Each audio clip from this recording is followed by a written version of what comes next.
Welcome to the Wolf of the West YouTube channel. Today I will be reviewing Spider-Man 1. Hope everyone enjoys and let's get straight to it. The MCU, aka the Marvel Cinematic Universe, started Phase 1 in 2008 with the Iron Man movie. This film started a legendary saga of Marvel superhero movies that would eventually make billions of dollars. Marvel ended up making superheroes the most popular genre of movies for this generation.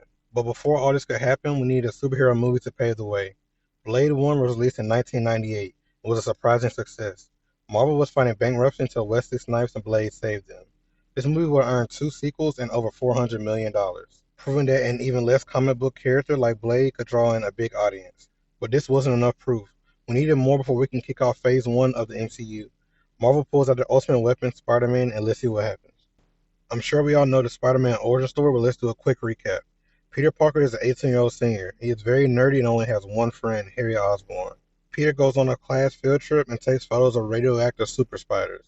These spiders have the mutated genes of multiple other strong spiders, so they are the kings of their species. One of these powerful insects escapes his case and bites Peter. This spider was navy blue and crimson red, which will be colors that Pete will soon be known for.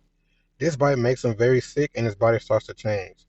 The spider's DNA is connected with his DNA, making him a human with spider abilities.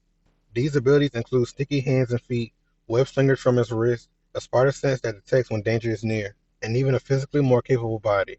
He now has gained a lot of muscle mass and athleticism. Pete gets the hang of these new powers by beating up his bully Flash Thompson in front of the whole school.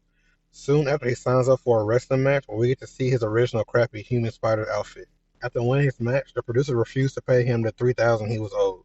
As soon as Peter leaves, he sees a thug rob and take off on the producer. The police and producer ask why he didn't try to stop him, and Peter says, "I missed the part where that was my problem." The same infamous line that the producer told him a few minutes ago after finessing him. This line is still a relevant meme 20 years later, but let's not get too distracted. Not long after, Peter finds out that the thief he let run away is the same man who murdered his Uncle Ben the same day. One of the last things that Ben tells him is that with great power comes great responsibility.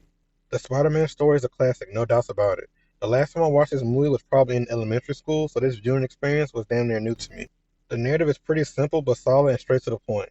Doesn't waste your time, the scenes are pretty efficient. It is definitely one of my favorite superhero origin stories. Sets up nicely for the trilogy in front of it. My only complaint was that the relationship between the characters were kind of shaky, and I'll talk about it later. The production of Spider-Man was very good for its time, but that time was 20 years ago. Honestly, sometimes the production was shitty, but in a good way. The cartoon style intro was pretty cool, and the scenes of Spider-Man or Green Goblin in the air were great. Some scenes felt like PS3 cutscenes, but it was a breath of fresh air to see some old school editing. The cast of the film was pretty good, and everyone did their part.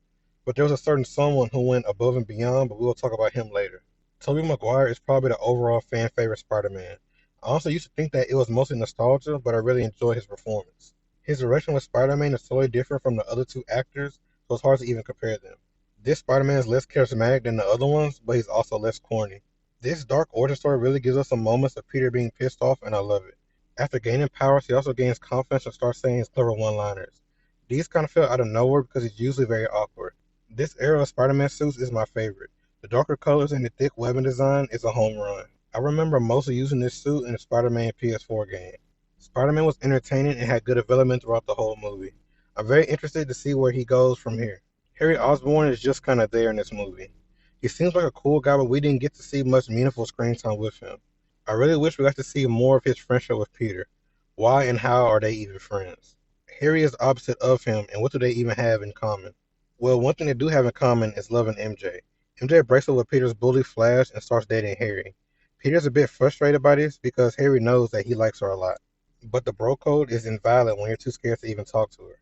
But this W for Harry soon turns into an L because MJ is for the streets. She cheats on him twice in a short time span. The first time by kissing Spider-Man after pulling down half his mask. To be fair, this was one of the most iconic kiss scenes in movie history. When a girl does this with a superhero, you might be able to give her a pass. Cheat number two, on the other hand, was with Peter Parker, obviously Harry's best friend. Maybe they've broken up at this point, but I don't remember seeing any confirmation. The last scene of the movie is MJ kissing Peter before he turns her down. He knows that he can't put her in danger. MJ's character is kind of weird because she doesn't know what she wants. Even with Peter Parker, why is she in love with him after ignoring him for over a decade? Anyways, Harry deserves more screen time, and we should get to see more of that in the next two movies. If I was Sam Raimi, I'd title this movie Green Goblin featuring Spider-Man. This was Norman Osborn's movie. He was easily the most entertaining and well-written character. William Dafoe put everything he had into this role. Norman Osborn is a mad scientist who was on his last leg. He needed a successful test in proving that humans functions and only had 2 weeks to do it. He decides to test this unproven experiment on himself. He locks himself into a chamber that fills with emerald green gas that would fit his future style.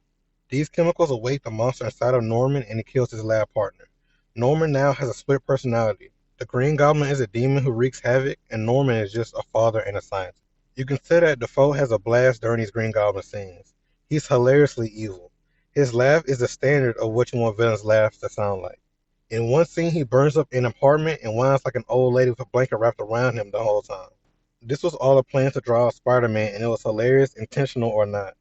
This might be my favorite villain acting performance, but it doesn't stop there. The suit for the Green Goblin was also elite. The emerald green and the yellow accents were iconic. Grenades with yellow accents on them were details I hadn't forgot since I saw them as a kid. I loved when they showed some of the samurai helmets in Norman's house that would inspire his villain design.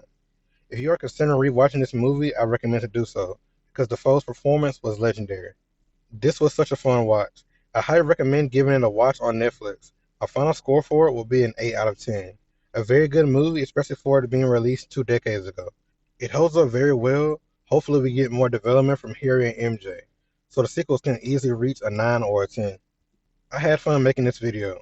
If y'all want to see me review the next few Spider-Man movies, just let me know. Thanks everyone for staying and have a blessed day.